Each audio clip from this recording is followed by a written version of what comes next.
Good morning मेरे प्यारे बच्चों।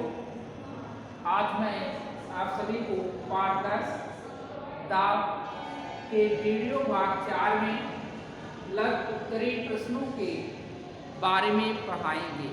तो बच्चों, इससे पहले जो वीडियो भाग 3 था उसमें जो है लघु उत्तरीय प्रश्नों के बारे में पढ़ा चुका हूँ।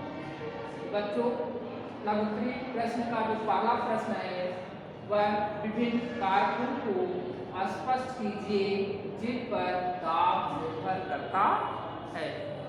बच्चों, आपको मैं पढ़ाया भी हूँ वीडियो भाग 1 में कि जो दाब होता है वह 2 कारकों पर निर्भर करता है। पहला है लगाया गया बल, छोड़ा, फिर दूसरा है क्षेत्र जिस पर बल लगाया गया है। आपको उदाहरण सही बेटा इस दाब के कारकों के बारे में पढ़ाया हूँ। ठीक, अब आता है प्रश्न संख्या 2, बाजू की चौड़ी क्यों होती है।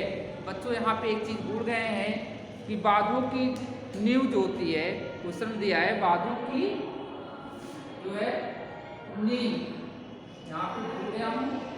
ठीक, नींव चौड़ी क्यों होती है। बच्चों, इसका उत्तर है बड़े पौधों की नींव चौड़ी व बहुत मजबूत इसलिए बनाई जाती है जिससे वे उनमें उपस्थित जल के दाब को सहन कर सके। आप नदी से गुजरते होंगे या बांध से गुजरते होंगे बेटा, तो उसकी जो नींव होती बेटा नीचे की तरफ मोटी और ऊपर की तरफ जो है पतली होती चली जाती है। तो इसलिए नीचे मोटी बनाई जाती है जिससे वो जल की जो दाब को सह सके। ठीक, अब आता है प्रश्न आपका तीसरा बेटा, ऊंचाइयों पर हम तेजी से सांस क्यों लेनी होती है। बेटा आपको बता दें, जो आप ऊंचाइयों पर जाएंगे तो वायुमंडलीय जो दाब होता है वह कम हो जाता है। जब वायुमंडलीय दाब कम होता है बेटा तो हम ऑक्सीजन को ग्रहण नहीं कर पाते हैं ठीक ढंग से। ठीक, तो ऑक्सीजन की आपूर्ति के लिए क्या होता है, मुझे तेजी से सांस लेनी पड़ती है बेटा। और जब हम नीचे की तरफ जाते हैं तो वायुमंडलीय दाब अधिक होता है। तो बेटा इसका उत्तर होगा ऊंचाइयों पर वायु दाब कम होता है जिससे ऑक्सीजन को कम ग्रहण कर पाते हैं।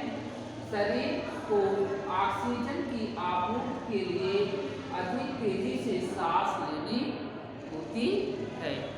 तो बच्चों, आपका जो लास्ट क्वेश्चन है उन स्थितियों के उदाहरण दीजिए जहां हमें अधिक दाब की आवश्यकता होती है। बेटा इसका जो है उत्तर जो है पेज नंबर आपकी बुक में दिया गया है कि द्रवों में दाब के परिणाम जो है और दाब पर आधारित जो है कुछ दैनिक जीवन से संबंधित धारणाएं आप जो है इसे अपने किताब से जो है पढ़ लीजिएगा। अब आता है आपका जो है प्रश्न है रिक्त स्थानों की पूर्ति कीजिए। बच्चों, मैं इन सभी का उत्तर इस बोर्ड पर लिख दे रहा हूँ, आप अपने बुक में जो है भर लीजिएगा या फिर किताब में अपना नोट कर लीजिएगा। तो पहला जो प्रश्न है बेटा वह इकाई प्रतिच्छेद पर लगने वाला बल डैश कहलाता है। तो आपको बेटा परिभाषा भी लिखाए थे दाब का, तो जो इकाई क्षेत्र पर जो है या लगने वाला बल ही क्या कहते हैं बेटा, उसे हम दाब कहते हैं। तो पहले में क्या क्लियर करेंगे, दाब। ठीक, अब आता है आपका दूसरा प्रश्न बेटा, दाब को डैश करने के लिए सुई की नोक नुकीली बनाई जाती है। आपको ये भी उदाहरण देकर बताया था बेटा कि सुई की नोक नुकीली क्यों बनाई जाती है। तो बेटा क्यों बनाई जाती है, क्योंकि दाब को अधिक करने के लिए। तो आपका यहाँ पर बेटा दूसरे में क्या है, अधिक भरेंगे। ठीक, अब तीसरा आपका है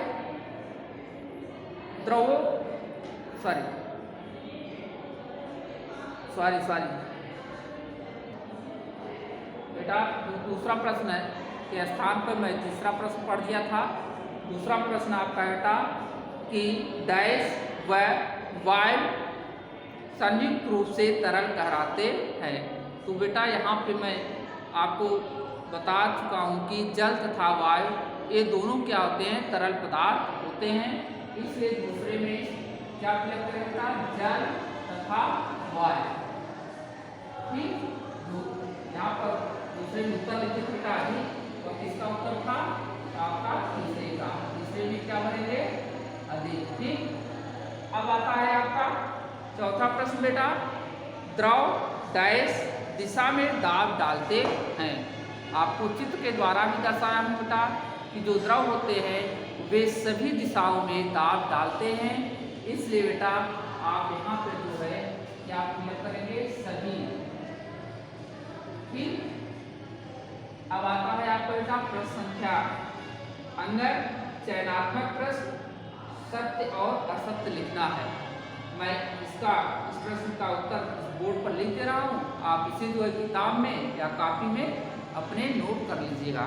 तो पहला दिया बेटा आपका चयनात्मक प्रश्न का, कम क्षेत्र पर अधिक दाब लगता है।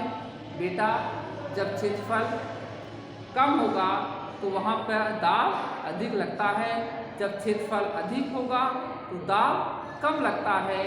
इसलिए यह कथन आपका सत्य है। पहला क्या बेटा आपका सत्य है। ठीक, दूसरा आपका बेटा द्रवों द्वारा डाला गया बल गहराई के साथ कम हो जाता है बेटा, यह कथन आपका असत्य है। क्या है, असत्य है। अब आपका तीसरा है बेटा प्रश्न, द्रवों द्वारा डाला गया बल सभी दिशाओं में कार्य करता है तथा एक विशेष गहराई में यह सभी दिशाओं में समान होता है। तो बच्चों यह कथन आपका सत्य है। तीसरा क्या भरेंगे, सत्य। ठीक, अब आता है आपका प्रश्न जो है 4।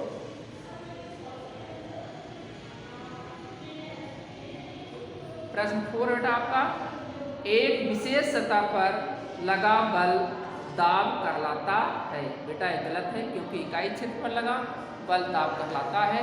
इसलिए जो है आपका जो प्रश्न 4 बेटा यह आपका सत्य है।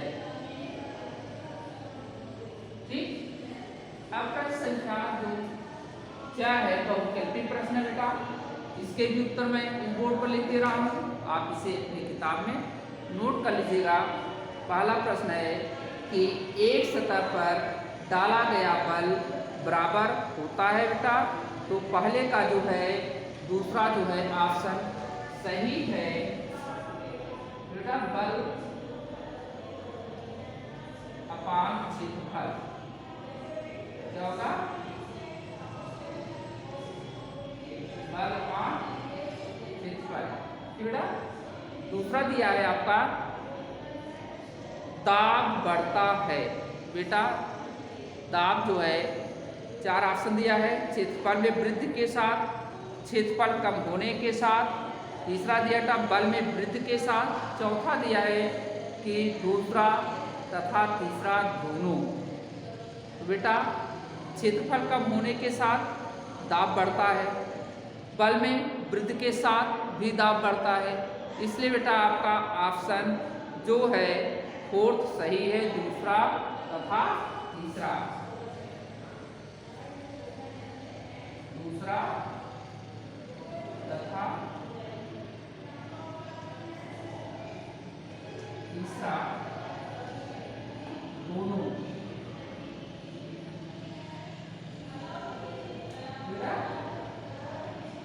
अब आता है आपका प्रश्न जो है बहुविकल्पी का तीसरा, एक इमारत की नींव चौड़ी होती है क्यों।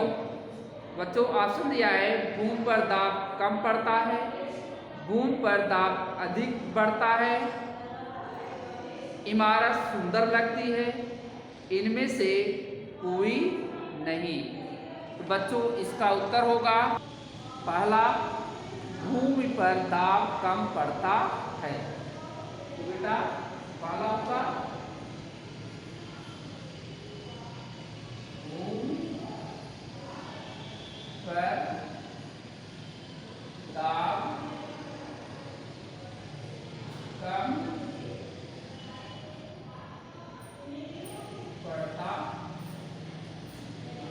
है।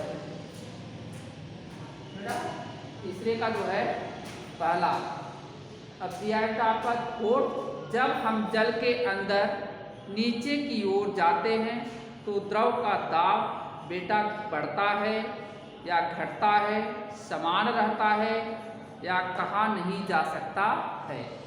बच्चों इसका उत्तर है पहला, बढ़ता है। जब बताए थे बेटा, जब हम नीचे की तरफ जाते हैं वायुमंडलीय जो दाब होता है वह बढ़ता है, इसलिए चौथे का बेटा आपका जो पहला ऑप्शन है वह सही है, बढ़ता। ठीक, तो बच्चों इसी के साथ जो है आपका जो पाठ 10 है दाब बेटा समाप्त होता है। अब जो है मैं आपको नेक्स्ट चैप्टर जो है घन के बारे में नेक्स्ट वीडियो में पढ़ाएंगे। आज के लिए बस इतना ही। Thank you.